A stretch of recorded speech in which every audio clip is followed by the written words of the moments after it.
what's up? Welcome back to the Voiceovers Podcast. I'm King Ron Glowing Mind here with 24K Logan. And today we are reviewing Flash D-Flash. It's called D-Flash, right? Yes. D-Flash 2023.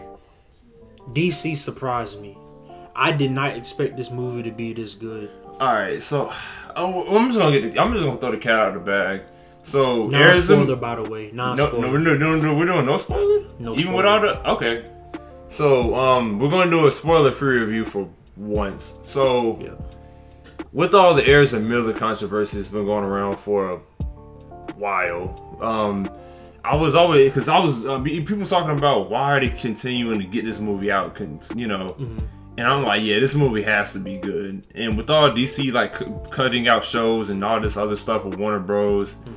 As of right now, yeah, it's kind of is saving. This will save DC as of right now, yeah. Michael Keaton. This is not a spoiler, by the way. Michael Keaton is in the trailer for the Flash movie. Michael Keaton is hands down the MVP of this movie. I think that's not a crazy statement to make. The moment he came on the screen, and I didn't recognize him at first. For those of you who have not seen the movie, when y'all see the movie, y'all will see what I'm talking about. Did not recognize him at first. Yeah. And then when he kind of fixed himself up and got in the suit, I'm like, oh yeah. Yeah. And then when he said, I'm Batman. Yeah, I was like, oh, okay. Despite everything, I will credit this man, Ezra Miller. He actually, I agree. he as being on the screen twice, he played a great role. There were moments that was kind of over the top, and I was like, bro, you're doing too much. Yeah. But overall, he had a great performance. Yeah, and his depiction as the Flash, with how Flash got his powers or what the Flash does or he's showing his powers, it's like, okay, this dude is kind of overpowered in a way, but it was cool to see him portray him. I don't know what DC's future plans is for him, but The multiverse. Yeah.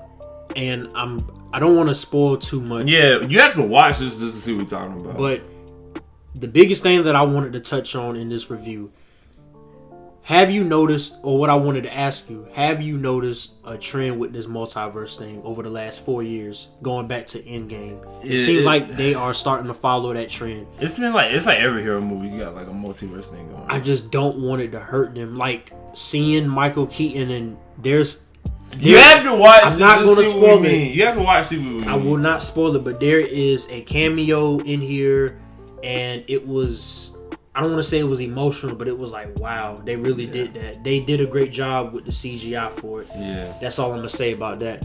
But while this multiverse thing, it can work, kind of like how we saw with Spider-Verse recently, and I had somewhat mixed feelings about it with No Way Home, but it still worked overall. It did work with that, But I do not want the multiverse thing to become a trend that just completely ruins these comic book films, because it's like, oh, so now they're going to bring back every actor who originally played this character.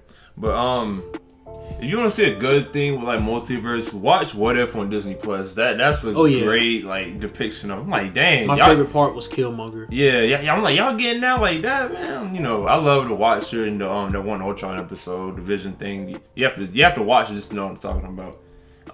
The action scenes in this movie were good. Yeah. Oh yeah, the action was fire. Especially the battle. That's probably why they actually got this movie out, because like budget. I don't know what a budget is. I'll put it here. But I already know it's had to been like a high budget, so they had to get a movie out. That final battle was something else, bro. Oh yeah. And you know what I'm talking about. And those of you who have seen the movie, you also know what I'm talking about. Emotional scene. Yeah, especially the post credit. That was a shocker. And I wasn't the biggest fan of the Flash growing up. Yeah, because we never got a movie like this. Yeah, we never got a movie like this. The way that they touched on his backstory with his mom passing away and how things are going on, the things that's going on with his dad in the movie, I think they did an amazing job bringing that up and how they put everything together. And this is where I really get to see Flash and his powers become like he can. I'm not saying that he couldn't carry a movie, but if you said let's do a Flash movie of just him, I think with the way they did it, they could potentially do it. Yeah, it would have been cool to get it. Cause I thought it was going like an introduction story, but you know, I haven't really been caught up with the DC cinematic universe the past few years, but I kind of have an understanding in a way of like how it's working, because you know, with the actors there and all this, you have to watch to see what I'm talking about. Cause like when you see certain people in it. I believe that DC is going to give Marvel a run for their money if they continue this trend. Yes, no. saying it. Not the multiverse trend. Is that what you're talking about? I'm talking about just the trend of just the movies in general. Yeah, like, it has to be movies not as good as this, or the quality of movies like this. That's what DC has been missing so many years, and the shows they've been canceling. I feel like DC just has to put stuff out there. You know, they can't keep pulling shows or. Because to this day, I still believe that no matter what film you pull from Marvel, I don't believe that none of those films beat The Dark Knight, bro. And from a storytelling aspect, from cinematography, the performances, especially Heath Ledger as Joker, bro. I'm not saying that I haven't seen a villain that comes close to that, because Killmonger was amazing. Loki was amazing. Thanos, you know what I'm saying? Amazing. Yeah. But I just don't see a movie right now that can beat The Dark Knight. I can name. There's movies that's off the top of my head. I can name some movies. Not Infinity War. Nope. Yeah, you can. I'm saying Infinity War. I'm saying Black Panther. I'm saying Endgame. No. I'll put Civil War over it. I'll put Ant-Man over it. Ant-Man 1 was great. Spider-Man 2 beats all of those movies. It'd beat Batman. No, it wouldn't. Not The Dark Knight. Well, it was a cool movie, man, but I ain't gonna overrate it. You know. As we always say, another topic for another day. Yeah. But I think that's a debate worthy of having Spider-Man 2 versus The Dark Knight. I gotta revisit a movie just to have an opinion, but rest in peace to Heath Ledger, but Phoenix, man, he is the better Joker in my opinion. We're gonna do a greatest Joker debate one day. Yeah, if we do that debate, I already know I'm just gonna point out. So, hey, you know what I mean. That's gonna be interesting. Yeah. Ratings, I give it a 9.5. I am going to give it a 9.5 as well. All right, 9.5 average. Great movie. I thought about this when I was watching the movie. I was like, could this be movie of the year? Because Across the Spider-Verse is good, but this, I wouldn't be mad if this got movie of the year. I do not think this is better than Spider-Verse. Well, I don't think it's better than Across the Spider-Verse, but I see like as a movie of the year. I don't know why. Spider-Verse, and again, we don't want to talk too much about this because, of course, this is about The Flash.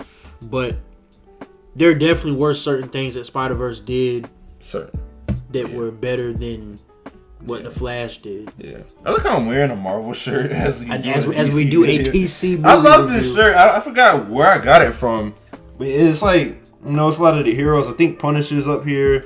We got Hulk, Spider-Man, Captain America. Your Punisher right here. Doctor Strange, Iron Man. Yeah, as you can see, I'm a nerd, but yeah. Is there any final thoughts that you have about this movie? Because I'm still blown away from it. I really am. Especially the second half. Okay, the ending. I'm not gonna say the ending, but with that ending, I could see they was already setting it up for a second movie.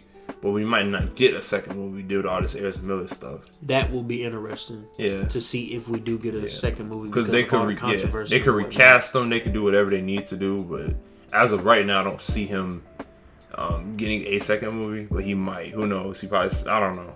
But yeah, that's my whole thing with that.